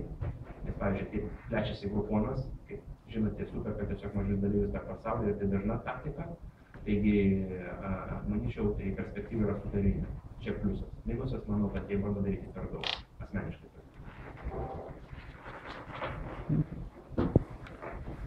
Dabar reiškia studijos ir ar davė kažkokį tai praktišką žinias, jo, irgi man toksai įdomus gyvenimo pastebėjimas, kad iš tų principų gyvenimo taisyklių, kur vadovaujasi, maždaug 95% atrandi pats. Tiesiog stebint, analizuojant, žiūrint ir panašiai. Ir tai liečia tiek, sakysime, tokias gal bazinės gyvenimo tiesas, tiek profesinės žinias. Nes gyvenimas keičiasi labai greitai ir, bet tarkim, pasakoje dažniausiai nebegalioja, vis tiek dirbi labai unikalioj srity. Taigi mano toksai bendras pastebėjimas, kad, su kuo dirbi su tą informacija, žiniom, praktiškom taisyklėm, didžiąją dalį, labai žiauriai didžiąją dalį atrandi pats. Pakankamai didelę dalį, reiškia, neatrandi, bet tiesiog išmoki pats. Reiškia, tiesiog analizuojant šaltinius, pats, reiškia, kažką skaitydamas. Ir mokslas, iš tikrųjų, kaip toks, duoda gal 1% iš tų praktinių įgūdžių, reiškia, kuriais realiai naudosiu savo gyvenimą. Tai mano tokia savotiška analizė. Bet tai visiškai nereiškia, kad mokslas nereikalingas, nes tai yra lavinimas, atminties, mąstymo, informacijos rinkimų ir panašiai. Taigi nesvarbu, mano toksai požiūris, vėlgi, jisai gali truputėlį skirtis nuo pripažinto akademikų požiūrių. Mano požiūris yra tam tikros fundamentalios sritys, medicina ir panašiai, gal fizika, kur svoris įgytų žinių, kur žinios ne taip greitai keičiasi principialiai, kur iš tikrųjų svoris edukacijos studijų yra daug didesnis ir tada iš tikrųjų tada rėmėsi tom žiniom, kurias išmokai, tokių laisvesnių humanitarinių sričių. Mano galva, tai yra svarbu tiesiog išlavinti save, mokytis, tobulėti, prisiminti informaciją, apdoroti informaciją, kaupti informaciją, ieškoti, negu praktiškos žinios. Tai dvi išvados tokios. Viena, kad tai yra svarbu ir tą reikia daryti. Niekas nelavina atminties ir savis kontrolės taip kaip koliokviumai. Nes naktį prieš išmokti viską. Ir kartais to prireikia gyvenimą, toksai maratoninis, toksai mąstymas. Jo, irgi kita gera naujiena, kad jeigu jūs turite kažkokį plėtos, aiškai nereiškia, kad jūs negalite pasirinkti gyvenimą tam kitokios visiškai. Tos praktiškai žinios tokios nelabai jau. Dar gal keletą klausimų būtų. Truputėlį dar laiko tikrai. Aš turiu klausimą apie GitJar kompaniją. Jūsų valdyboje turbūt vienintelis esate lietuvis, ar ne? Taip. O kaip atsirado kiti valdybos nariai? Pagal ką, kodėl jie amerikiečiai, ar kodėl jie lietuviai? Reiškia, dabar yra truputėlį skirtingos savokos, yra taip vadinama, reiškia, management team, vadovybė. Jinai susidaro iš viceprezidento lygmenų. Ir yra valdyba. Valdyba, reiškia, kaip board of directors. Tai dabar, reiškia, valdybos lygmenį iš esmės surašys investuotojai, tik tai tokie atstovai. Viskas. Reiškia, ir investuotojai yra pasyvūs, tai reiškia, kad valdyboje realiai pasinaudoja tik informacinėm teisėm, nes be abejo, kaip investuotojai privalo turėti galimybę žinoti, kas darosi su kompanija, ten ar gerai veikia, ar sekasi, ar uždirbo pajamas ar ne. Tai, reiškia, plius turi patariamai balsą, nes be abejo patyrę valdybos nariai yra labai didelė parama verslui. Per rekomendacijas ir viską. Tai juridiškai valdyboje, tik tai pas mus, reiškia, investuotojai, aš save laikau investuotojai ir viskas. Reiškia, dabar kitas lygmuo yra ta vadinama kasdienoji vadovybė, tai yra, mes ją vadiname executive team, ir tai yra lygmuo viceprezidento. Tai šiuo metu mes turime, reiškia, viceprezidentą produktui, inžinierijai, pardavimams, verslo vystymui, rinkodarui ir finansiniams. 6. Ir, irgi mano toksai, sakysime, čia gal truputėlį reikėtų aplamai padaryti žingsnį atgal ir pasakyti, kad skirtingai nuo lietuviško toksai amerikietiškas verslo auginimo modelis yra, aš taip vadinu, iš viršaus. Tai reiškia, kad iš pradžių pasamdai vadus ir po to jie po savim išaugina visą piramidę. Ir vadus stengiasi pasirinkti maksimaliai patyrusius, geriausius, brangiausius ir panašiai. Tam pritraukia investicijas.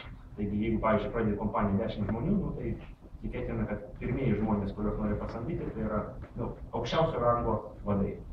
Nes tada jie statys piramidę po savim ir tada pliusas yra tame, kad visa kompanija išaugs, reiškia, kiekvieno atskiro momentu jinai bus profesionali ir kokybiška. Reiškia, namūdininkai, reiškia, studentai nevadovaus tai sričiai, kuriuos jiems įmanoma. Tai labai dažna praktika, sakysime, užsienyje. Taigi, Lietuvoje būna kartais atvirkščiai, iš pradžių kompanija susikūrė iš 2 draugų, po to, reiškia, pasamdo kitą draugą, po to auga, tai tas draugas tampa ten menedžeriu, pasamdo kitą draugą ir panašiai. Tai, pliusas, kad tai yra pigu, nes, natūraliai jie prašo mažiau pinigų negu ten 20 metų Microsoft viceprezidentą dirba žmogus, bet minusas yra tame, kad kiekvienu atskiru momentu struktūra yra tokia namūdinė savotiška, neprofesionali. Nes sėkmės atveju kompanija auga daug greičiau, negu tobulėja žmonės joje dirbantis. Taigi, nepasamdžius rezervo profesionalumo, tu negali tikėtis, kad kompanija bus labai pajėgi konkuruoti. Tai iš to einant, irgi, sakysime, po pirmos investicijos, pirmoji užduotis buvo pasirinkti geriausius įmanomus žmonės. Ir mano išvada tokia buvo įdomi, kad reiškia, mes išrinkome iš viso pasaulio, iš Europos, iš Belgijos, Britanijos, reiškia, pardavimų vadas atkeliavo iš Brazilijos, tarp pirmus metus gyveno Lietuvoje ir labai skundėsi klimatu, sakė, Brazilijoje šilčiau. Bet iš tikrųjų rinkome geriausius ir taip atsitiko, kad tie geriausi, kuriuos mums pavyko surinkti, jie nėra Lietuvos. Nes, sakysime, taip jau apibendrinant, kodėl taip gali būti, pasakysiu, kad patyręs geras žmogus yra tas, kuris atsidarybęs savo srity 20 metų. Ir turint omeny, kad Lietuvos visam verslui yra mažiau, tai pagal režimą netikiu, kad Lietuvoje yra žmonių, kurie yra ant tiek patyrę, nors kokioj srity, kiek, sakysime, tie žmonės, kurie tau veikia, jeigu tu nori konkuruoti globaliai pasaulio mastu per labiau. Tai tokia priežastis. Bet pas mus pakankamai nemažai dirba lietuvių, tai tikiuosi, kad mums pavyks juos irgi išauklėti, išugdyti ir tada naujai kartas bus jau daug patriotiškesnis. Kaip manote, kokios perspektyvos kolektyvinių nuolaidų svetainių Lietuvoje? Kolektyvinių nuolaidų, tai duos žmonių. Irgi geras klausimas. Kiek žinau, jų dabar nemažai atsirado, kiek žinau, didžiąją rinkos dalį paėmė Cherry Deals vadovaujama Kotirvoičio, kuris tarp kitko yra mano grupiokas universiteto. Tai kiek pakalbant su juo, matau perspektyvos geros, nes matomai poreikis tokiom paslaugom yra, apyvartos auga labai greitai, visi yra patenkinti. Vienintelis minusas, kad tai yra labai tankiai užimtas sritis.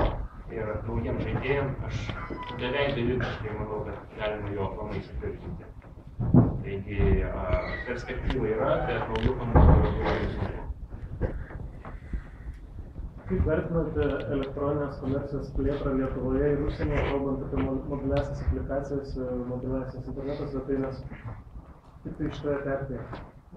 Irgi čia noriu tokį vieną įdomų pastebėjimą, pasidaryti įžvalgą. Reiškia, neseniai mes pastebėjome vieną labai įdomų dalyką, kad jeigu paimti 10 topinių iPhone aplikacijų, visos be išimties, bus padarytos Rytų Europos bloko. Reiškia, tokie vardai, vienintelė šimtis Angry Birds tai yra suomai, bet, kadangi jie labai ten aktyviai jau su estais bendravo, tai aš taip pritempiant daug balsų juos į tą patį bloką dedu, bet ten tokie žaidimai kaip Cut the Rope, tai čia yra Rusijos vienas pilietis daro, Doodle Jump, irgi Rusijos pilietis, tas Talking Cat, reiškia, ir visai jau keraktis tai iš Romenijos, ten Slovenijos, Rusijos, Lenkijos ir panašiai, ir atrodytų keista. Atrodytų ten iPhone jau ant tiek ten slėnio, silicio, reiškia Amerikos išradimas, bet kodėl topinės pozicijas yra Rytų Europos. Atsakymas toksai pakankamai paprastas, kad iki kol atsirado iPhone Amerikoje, tai yra 2007 metai, jau 7 metus, kaip visos Rytų Europos kompanijos pakankamai neblogai dirbo prie mobilių technologijų, prie Singiano, Javos, Vapo, SMS-o, tame tarpe ir mūsų kompanija ir panašiai, ir įgijo pakankamai patirties.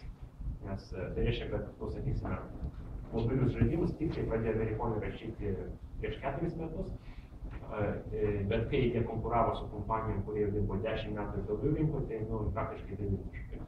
Ta pati Angry Birds, reiškia, parašė Suomių kompanija, mažai kas žino tą faktą, kad Angry Birds yra 52 jų parašytas žaidimas.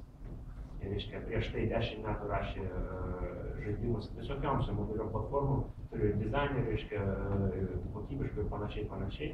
Tai dėl to, manau, kad Lietuvoje, sakysime, žmonių daugiau patyrusių būtent dirbant su mobiliais telefonais yra daug, tai dėl to dar kokį laiką, manau, kad tai yra viena iš tokių perspektyvų skaičių. Kaip elgtis, kaip, sakysim, pagrindinis klientas sako ne? Tai atsisako. Lygiai taip, kaip pradžia to verslo darai, tai klientas sako ne. Bet tas taškas, kur praeiti reikia. Nelabai sakau, tos pagrindinis, pradinis, atiniai paskirmai klientai? Ne, pagrindinis jau toks išaugintas klientas ir jis pradeda atsisakyti. Šiaip aplamai yra tokia sąvoka verslo rizikos valdymas. Ir verslo viena iš rizikos valdymo tai yra, reiškia, pajamų šaltinių diversifikavimas yra, vos neprivaloma taktika, nes, priklausomybė nuo vieno kliento jinai niekad nebuvo laikoma sveika. Tai, natūraliai, jam išėjus gali tavo pardavimai dvigubai sumažėti ir tada kompanijai gali būti labai liūdna. Taigi, vienintelė išeitis yra, kiek maksimaliai tik tai įmanoma plėsti klientų ratą ir minimaliai bandyti priklausyti nuo vieno kliento. Vienintelis, tai rizikos valdymas. Reiškia, tai yra pasirinkimas, ar dirbti 110 vietų iš vieno, ar tik tai 100 vietų bet iš 2, skaldai, darai kuo daugiau, nes vėlgi, tikimybė, kad atsisakys tavęs pusę kliento, nebent tas jis noras, bet šiandien, jeigu paprastai gerai veiki, tai mažesnė. Kolumbijos teisės universiteto vienas iš dėstytojų pristatė įdomią teoriją apie informacinės ir komunikacinės technologijas, jau raidą pradėjome prisimenu pavardės, bet visai visos technologijos yra cikliškos. Iš pradžių atsiranda koks nors išsišokėlis, tarkim, imant labai seną pavyzdį, atsiranda Belo telefonai prie Western Union. Tada pamažu jisai tampa stipresnis, Belo telefonai tampa AT&T, tada jisai nugali senai, didelė įvairovė, galų galia pradedama koncentruotis, tarkim, vėl tas pats į AT&T ir atsiranda vienas didelis monopolistas. Tas pats profesorius teigia, kad šiuo metu didžiausias karas vyksta tarp Google ir Apple. Apple'as bando laikyti tą vėlgi su iTunes vieningą platformą, kuri viską tiekia. Google'as turi kitokį matymą, kai yra Android'as, kur galima iš įvairių, tarkim, pozicijų žiūrėti. Tai pirmas klausimas, kaip jums atrodo šitą teoriją ir kaip jūs vertinate procesus, kurios vyksta iš jūsų perspektyvos, nes jie visiškai kitokie negu mūsų. Ir galų galia, jeigu jūs turėtumėte pritarėte, tai kur save matote šioje raidoje? Labai platus klausimas, jo. Tai, reiškia, pirmas dalykas, kad taip, nauji aprašyti procesai vyksta panašiai, tai yra faktas. Kad iš pradžių atsiranda įrodytas keisas, reiškia, iš pradžių atsiranda paieškos sistema, kuris sako, paieškos sistemos yra geras dalykas. Po to atsiranda labai daug norinčių užimti tą vietą, tai atsiranda 20-100 kompanijų, kurie nori pasiekti tą, nes vėlgi tikimybė, kad atradėjas sukurs tuo pačiu ir geriausią produktą, yra labai maža. Jeigu tu esi pirmas, 90%, kad ateis kažkas ir tave nuvers. Čia yra tokia, labai tokia didelė gyvenimo tiesa ir taisyklė. Tai atsitiko labai daug, pavyzdžiui, ten tas pats Netscape'as, kur pradėjęs buvo visiškai išnykų ir panašiai. Pirmoji paieškos sistema, kaip žinote, dabar gyvena Vostok ir panašiai. Tai tas procesas taip, galiu patvirtinti, atsiranda vienas, pagal jų pavyzdį atsiranda 20, po to vis dėlto vienas iš tos 20 sugeba padaryti geriau negu kiti, ties save sukoncentruoja ir tada iš esmės rinka pasidalina, sakysime, lieka tik 3-4 žaidėjai, bet vienas dominuoja masiškai. 100% tai. Dabar konkrečiai dėl dinamikos, reiškia, iPhone, iOS sistemos ir Google, tai daugelis ekspertų mato tame, sakysime, atvirumo uždarumo karą. Nes ką sako Steve Jobsas, sako, kad gerai valdoma uždara ekosistema gali reiškia geresnį daug kokybę negu fragmentuota. Nes mes centralizuotai kontroliuojame, reiškia, visą procesą, valdome kokybę ir tiesiog neprileidžiame nieko. Ką sako, reiškia, iš esmės atvirų sistemų šalininkai, sako, taip, reiškia, gali sutaupyti darydamas tą uždarą sistemą, nes iš tikrųjų, darant prielaidą, kad tu iš tikrųjų idealiai viską darai, teoriškai, dėl mažesnio to overheado valdymo, konkurencijos nebuvimo, teoriškai tai yra efektyvesnė, bet jie sako, praktiškai tai nėra, niekas neveikia, nes, reiškia, jeigu tu darai kažką uždaro ir nedaleidai visiškai konkurentų ir atvirumą, tai reiškia, kad tikimybė, kad tu kažkur padarysi klaidą, kad, pavyzdžiui, tavo ten mokėjimai bus ne tokie, kaip galėtų teoriškai būti, kad tavo dizainas netoks, patikimumas ir panašiai, yra per didelė. Ir, reiškia, jie sako, kad galiausiai atidarius sistemą, reiškia, evoliucijos keliu atsidurs, reiškia, žaidėjai, kurie daro mokėjimai geriau negu tu, reiškia, sąsaja geresnė negu tau ir panašiai vėliau anksčiau atsiras, nes bus 100 bandančių, resursų bus investuota daug daugiau, bus palyginimų, reiškia, konkurencija tiesiog atfiltruos ir liks tie, kurie yra. Tai, reiškia, dėl to, sakysime, atvirų sistemų konkurentai, nors šalininkai sako, kad galiausia, kokia kokybiška dar būtų uždara sistema, galiausia tai priveda prie stagnacijos ir prie kolapso. Tarp kitko, tai valstybėm irgi galioja. Irgi Sovietų Sąjungoje panašiai, sakysime, buvo procesas, kad norėjosi visko kontroliuoti, viską gerai daryti, centralizuoti, bet tai priveda prie stagnacijos kolapso. Reiškia, ir kas liečia dabar konkrečiai dinamikos tarp iOS ir Google, reiškia, toksai kritinis taškas, kritinis momentas atsitiko jau praktiškai prieš keletą mėnesių, kai pagal apimtį Androido mobilių telefonų apimtis pradėjo viršyti iOS, Apple telefoną. Reiškia, ir ką mes pastebėm programų kūrėjų lygmenį, kad jeigu metai prieš strategija kiekvieno, nors kiek rimtesnio aplikacijų kūrėjų buvo būtinai iš pradžių darau iPadai, po to investuoja Androidą, po to gal į Windows'us šiandieną ir visą kitą. Tai dabar vis daugiau sako, žinote, kadangi augimo tempai Apple yra flat, Androidas yra taip, tikimybė, kad, pavyzdžiui, po metų Androidas bus 5 kart didesnis negu iPhone'as yra labai stipri, o investuoja dažniausiai į ateitį, mes matome vis daugiau kūrėjų, kurie sako, iš pradžių darome Androidą, tik po to iPhone'ą. Jau tą mes matome iš visų žaidėjų, kaip Zynga, kaip, reiškia, Facebook, kaip tokia strategija turi ir panašiai. Reiškia, kas atsitiks dar toliau, be abejo, dėl atvirumo, reiškia, Androidas dar patobulės, kai santykis bus 10:1, reiškia, 10 kart daugiau Androido savininkų negu iPhone'o. Tai tada atsidūrė dar kitas dalykas, daugelis kūrėjų sakys, žinote, mes darome Android ir tik Androidai. Reiškia, ir tada prasidės, reiškia, era, kai bus daug aplikacijų tiesiog fiziškai prieinama Android'e ir jų tiesiog nebus iPhone ekosistemoje, nes iš kiekvieno atskiro programos kūrimo strategija pagrįsta didesniu kiekiu yra daug pelningesnė, geresnė ir panašiai. Ir galiausiai prieis taškas, jeigu tas skirtumas bus, pavyzdžiui, 20x, tai tada tiesiog ignoruos Apple pagrindinį didžioji daugumą, lygiai kaip dabar ignoruoja, pavyzdžiui, tą patį Symbianą ar Windows Phone, dėl to, kad, jeigu 5% mano vartotojų tik tai turi iPhone, 95 turi Androidą, natūraliai man apsimoka tik tai palaikyti Androidą išmesti. Ir tuo momentu tiesiog tai pasidarytų nišinis produktas, kaip iš esmės įvyko tarp kitko su Apple ekosistema, kai buvo, reiškia, platformų karai, 80-ieji, reiškia, metai. Apple dėl savo kokybės buvo pasiekęs 30% operacinių sistemų rinkos, atėjo atviri Windowsai, reiškia, per keletą metų Apple suvažiavo ten labai nišinis, ten keletą procentų ir panašiai. Tai, mes sakysime, šalininkai tos atviros sistemos, prie kurių aš irgi esu, mato tokią dinamiką. Iš pradžių, reiškia, dabar Flipas yra kad jau palaikų iš pradžių Android, po to iOS, o po keletą metų tik tai Android ir tada kiekis paslaugų prieinamų bus daug didesnis ir tada iOS bus sunku. Dabar, kur matome mes savo poziciją, tai Google siekiant, dėgiant tą Android sistemą iš tikrųjų turi tokias dvi priešinės gal intencijas. Iš vienos pusės jie privalo pozicionuoti Androidą kaip atvirą, nes jie, sakysime, sako, tai yra open source, reiškia, tai yra atvirumas, dėl atvirumo mes norime ir mes įsitikinę, kad mus palaikys telefono gamintojai ir panašiai, reiškia, tai yra priešingas dalykas negu uždaras. Iš vienos pusės. Iš kitos pusės be abejo, tai yra komercinė bendrovė, nori pasiekti maksimaliai rinkos galios ir yra labai nemažai požymių, kad Google'as vis toliau uždaro Androidą, reiškia, ir galiausiai jie teoriškai gali padaryti taip, kad uždara kaip Apple'as. Keletą pavyzdžių, pavyzdžiui, alternatyva Android platinimo aplikacijų yra Android Market, kaip žinote, ir Android Market'e jau dabar galioja labai daug draudimų.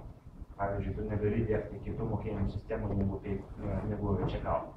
Pavyzdžiui, MokayPay niekad negalės tiesiog konkuruoti su Google Wallet'u per Android Market'ą, tai dėl to, kad Google draudžia alternatyvius mokėjimus ir panašiai. Buvo daug istorijų irgi presoje, kai tiesiog išmeta vėliau visas konkuruojančias technologijas.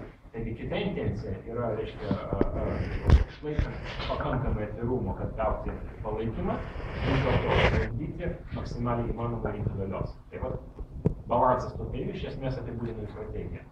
Dabar, ką matome mes iš tikrųjų, kad labai daug didelių IT kompanijų turi problemų stiprių ir konfliktų su, sakysime, Android buvimu uždaru.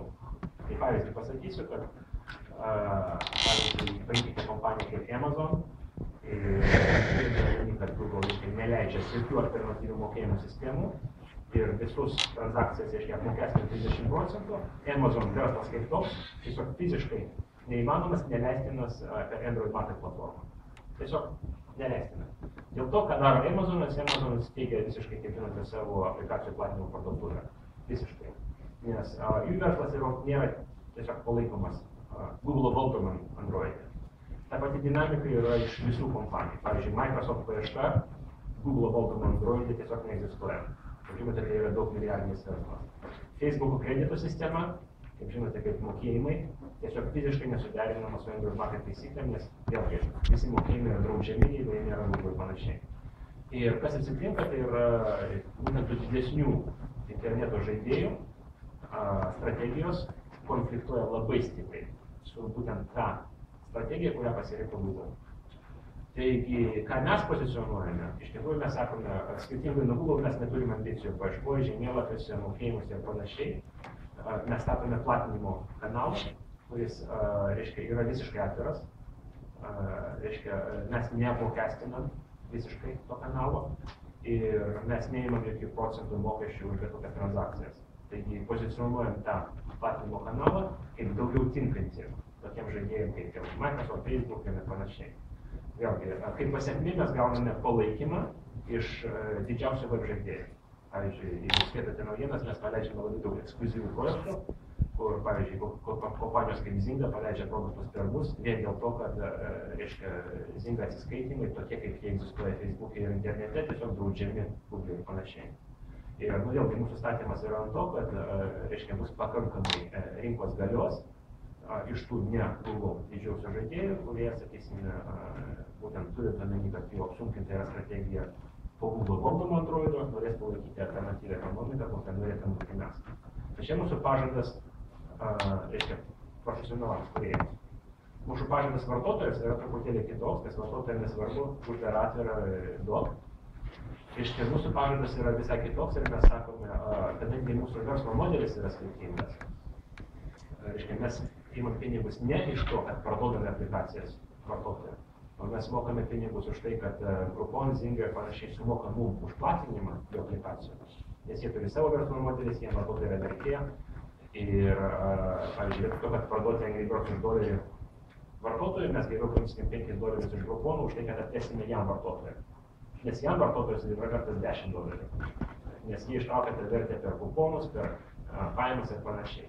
Tai mūsų verslas yra pagrįstas to, kad mes surinkam būtent tos rinkodaros marketingo pinigus už tai, kad atvedam klientus gruponam, Zingam, Facebookam, Yahoo ir panašiam kompanijom. Čia mums pagrindinis rautas. Bet kad mums leidžia daryti, yra tą dalį pinigų nukreipti programų kūrėjams ir pasakyti, žinote, ką mes jums mokame už jūsų aplikacijas, o vartotojai duodame jas dykai. Tai dabar, jeigu užeisite pas mūsų svetainį, iš esmės surasite pusę geriausių Android aplikacijų, visiškai nemokamai, visiškai. Tos pačios pilnos versijos, be reklamos, be nieko, kurios kainuoja ten 3, 4, 5, $10 Android marketing. Tai mūsų pažadas vartotojui yra, kad taip mes, reiškia, nesame Google'as, bet mūsų vartoti geriau dėl to, kad jūs gaunate dykai nemokamai tą patį prekę, kurią jūs turėtumėt mokėti pakankamai brangiai Android market sistemai ir tai veikia. Mūsų augimas. Nereikia nulaužti telefoną, kad telefonas yra ne iš Android market pareiškės. Ne, nereikia. Yra iPhone, kaip yra iPhone aplikacija? iPhone mes nepalaikom, nes iPhone yra visiškai uždaras. Android yra, aš jau vadinu, pusiau uždarų, nes skirtingai nuo gamintojo ir nuo operatoriaus, yra skirtingi lygiai to uždarumo. Tai, reiškia, kai kurie visiškai jokio apribojimų neturi, telefonai platintojai, tiesiog ateini, atsisiunti, taškas veikia. Didžioji dauguma turi vieną tokį nusistatymą, tai vadiname, reiškia, settingą, kad telefono nustatymas ir nustatyti, kad leisti atsisiuntimus ne iš Google Market. Tai ir yra labai mažas kiekis, gal 3% telefonų, kurie iš principo nepalaiko atsisiuntimo outside, kaip sakoma, už pinigų. Tai mūsų tokia rinka yra 27%, tai mums pakanka ir dėl to tas mums netrūksta Android'e. Pasakykit, kokį telefoną dabar naudojat ir kokį prieš tai turėjot? Šiaip aš naudoju, stengiuosi iš tikrųjų naudoti maksimaliai skirtingų Android telefonų, nes galiausiai noriu išbandyti visada pats. Žinote, anglai sako, keep your own shit, jau atsiprašau už žodį, bet tai buvo principas Microsoft'o, kai jie rašė savo ofisą, sako, jie privertė visus vartoti, sako, kai vartosite savo produktą, tai tada pastebėsite visas klaidas ir panašiai, tai aš naudoju tai gal 4, tiesiog pasikeitė Android telefonus, bet vieną dar turiu BlackBerry. Pasirinkinu šiuo metu. Kodėl BlackBerry? Kaip? Kodėl BlackBerry? Labai viena specifinė priežastis. Labai specifinė priežastis dėl to, kad Amerikoje labai neatsargiai AT&T vienu metu pasiūlė taip vadinamą World Data Plan. Tai reiškia, kad už $200 gali turėti nemokamą, be papildomų mokesčių, neribotą roamingą duomenų visame pasaulyje. Ir aš graibiausi tuos, reiškia, priemonės, nes prieš tai kartais mano vien mailo skaitymo roamingas siekia ten €5,000 per mėnesį, nes roamingas yra žiauriai brangus duomenų. Kaip žinote, megabaitas duomenų kainuoja apie $10 užsienyje. Pavyzdžiui, važiuojate užsienį, bitė siūlo Vodafone 25 litai. Kažkas tokio. Nesveikai brangiai. Tai reiškia, aš tą pasiėmiau, bet tai buvo sąlyga, kad tai yra pririšta prie BlackBerry telefono, nes BlackBerry truputėlį sutaupo duomenys, tai užkoduoja ir realiai siunčia dvigubai mažiau negu paprastai. Tai dėl to tokiam darbo elektroniniam paštui naudoju BlackBerry ir visiem kitiem tikslams tiesiog Android telefonai. Bet koks modelis? Bet pagrindinis Sony Ericsson Xperia. Šiuo metu laikau. Reiškia, dar turiu Motorola Artrix, jo HTC kažkoks tai, viešėris pavadinimas. Ir dar nežinau Motorola. Razeris man atrodo būdų laukia. Koks jūsų manymu yra būtų perspektyvus verslas, kokias nišas galime užpildyti?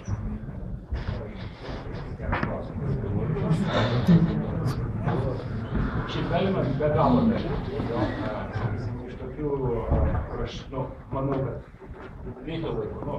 Nesinori reklamuoti būtent savo srities, čia aš tiesiog taip jau, kad maksimaliai objektyviai pasakysiu, kodėl aplikacijos yra žiauriai perspektyvų. Tai, pavyzdžiui, mes savo versle remiamės 4 tyrimais, reiškia, iš tokių tyrimų bendrovių kaip Forrester, Juniper, nežinau, tikriausiai gal teko girdėti vardus.